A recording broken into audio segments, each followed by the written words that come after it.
50 वर्ष पूर्ण होने पर आज दौसा में राजस्थान प्रदेश कांग्रेस कमेटी के निर्देशन पर एक समारोह का आयोजन किया गया। इस समारोह में महिला एवं बाल विकास मंत्री ममता भूपेश मुख्य अतिथि के रूप में मौजूद रहे। इस दौरान कार्यक्रम संयोजक पूर्व विधायक महेंद्र मीणा के आगंतुक मंत्री, विधायकों एवं जनप्रतिनिधियों का स्वागत किया गया।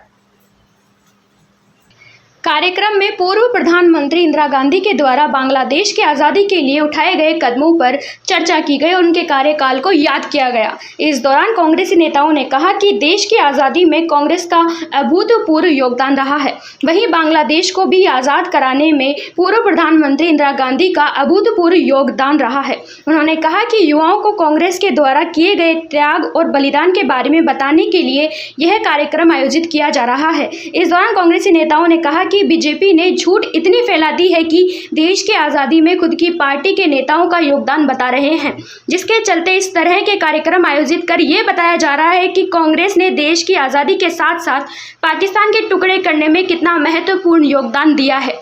इस दौरान विधायक मुरारी लाल मीणा ने तो आज़ादी के समय बीजेपी विचारधारा के नेताओं को अंग्रेजों का एजेंट बता दिया है।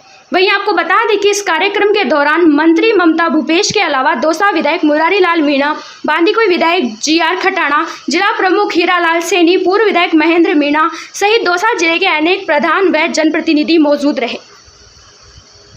इस तरह के कार्यक्रम का उद्देश्य क्या है? क्या कांग्रेस बताना चाहती है देश की जनता को? देखिए, देश की जनता बहुत अच्छी तरह से समझ रही है जो धोखा देश की जनता के साथ में भारतीय जनता पार्टी द्वारा दिया जा रहा है और एक झूठा सपना इस देश के लोगों को दिखाया जा रहा है, जबकि वास्तविकता कुछ और है।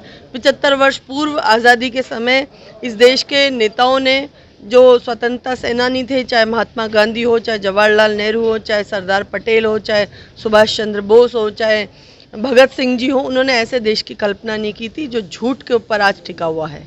हमारी सच्चाई ये है कि हम कहना चाहते हैं कि इस देश की आज़ादी के समय लोगों ने स्वतंत्र भारत की संकल्पना सहकारिता और समाजवाद के साथ की थी, इस तरह की बातों के साथ में नहीं। हम मोदी सरकार का विरोध करते हैं और हमारी नेता इंदिरा गांधी जी का, जिन्होंने बांग्लादेश की आज़ादी कराई थी, उनको सैल्यूट करना चाहते हैं। कार्यक्रम कर रही है, क्या उद्देश्य है, क्या जरूरत पड़ी, क्यों?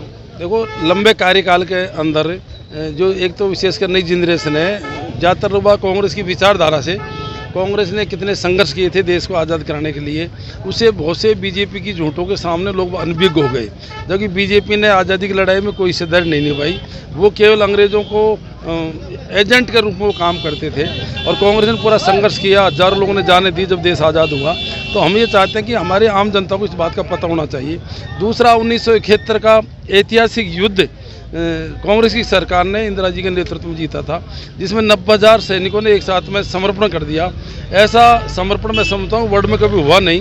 तो ऐसे हमारे जो कांग्रेस के नेता थे उनको आज नज़रअंदाज किया जा रहा है और केवल बीजेपी की झूठों के सामने उन बातों को भुलाया जा रहा है। हम चाहते हैं कि जनता की, पूरी देश की जनता को इन बातों का पता होना चाहिए। आज़ादी में हिस्सेदारी किसकी थी, बांग्लादेश के पाकिस्तान के 2 टुकड़े करने में हिस्सेदारी किसकी थी और इस भारत को यहाँ तक कौन लेकर आया।